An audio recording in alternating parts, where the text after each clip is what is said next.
കാളിയമ്മൻ കാവു ചുറ്റി വന്നേണ്ടി നാം വന്നേണ്ടി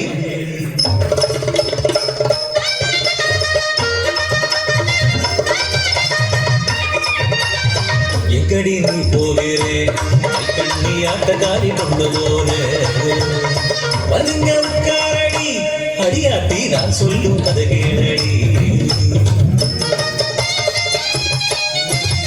தாரித்தி விதையகதாரா தித்தாங்கிழதையகதாரா திகதை தரிகதை தங்கத்தோம் அந்தவரஞ்சு பேரும் குந்தி தேவியுமா ഹസ്തിനപുരേ വാണിടുമ്പോ നീചബുദ്ധിയാം ദുര്യോധനൻ അവരെ കൊല്ലുവാൻ നിശ്ചയിച്ചു.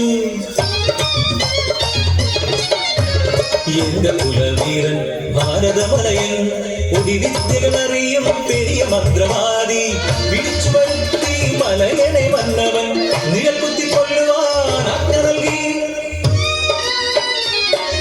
മന്ത്രവാദക്കളമൊരുങ്ങി മലയന്റെ മന്ത്രശക്തിയാൽ കളത്തിലതാ 5 നിഴലുകൾ തെളിയുന്നതാ. ആറാമതായി ഭക്തവത്സലനാം ശ്രീകൃഷ്ണനും കുലദൈവങ്ങളെ പ്രാർത്ഥിച്ചു മലയൻ തടവൊന്നു മാറ്റി മന്ത്രം ജപിച്ചു. കളത്തിലതാ വീണ്ടും തെളിയുന്നു പാണ്ഡവരഞ്ചും നിഴലുകളായി. സ്വയം മറന്നുപോയി മലയൻ മന്ത്രവേഷത്താൽ ശരമെടുത്ത് നിലകുത്തി മലയോ പാണ്ഡവരെ.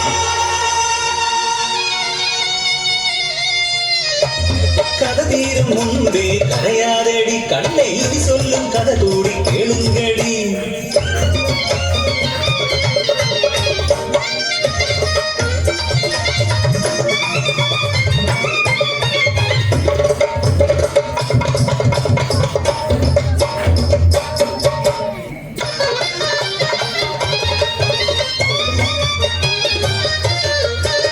മടങ്ങിയ കാന്തനെ കണ്ട് കലങ്ങിയ കണ്ടത് കണ്ട് മലയെത്തി ചോദിച്ചു എന്നയ്യ ഉനക്കെന്നാ ചെയ്യാൻ.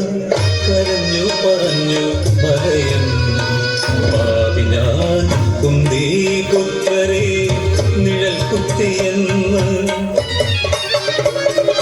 രണ്ടടി ഞെട്ടിച്ചാടിത്തിരിഞ്ഞവൾ കണ്ണുകൾ അഗ്നിനാളങ്ങളായി പാതയേറ്റ പോൽ കടന്നു പിടിച്ചവൾ ഓമനപുത്രനാ മണികണ്ഠനെ വലക്കാച്ച വെട്ടിപ്പിടിച്ച് ഇടങ്കാറി നടുകെ വലിച്ചു കീറി ഓവിഷ്ടയായവൾ അലറി.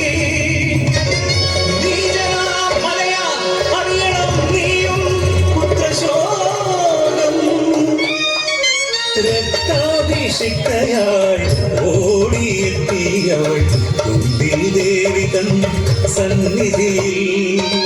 പഞ്ചപാണ്ഡവർ മരിച്ചു കിടക്കുന്നയ്യോ ദീനമായി കേഴുന്നു കുന്തിയും. പെട്ടെന്നതാ കേൾക്കു വേണുനാദം പ്രത്യക്ഷനായി കാർവണ്ണൻ. മരിച്ചു കിടക്കുന്നത് മായാ പാണ്ഡവർ ധർമ്മത്തിനെന്നും ഞാൻ തുണയുണ്ട്. ഭാരതമലയൻ ചെയ്തില്ലൊരു തെറ്റും മരിച്ചതിൽ പുത്രനും ജീവിക്കും. തോന്നും തക്കിടതൊന്നും തത്തോന്നകതും തക്കിടതകതും തക്കിടതും തകതരികിടതും തകതും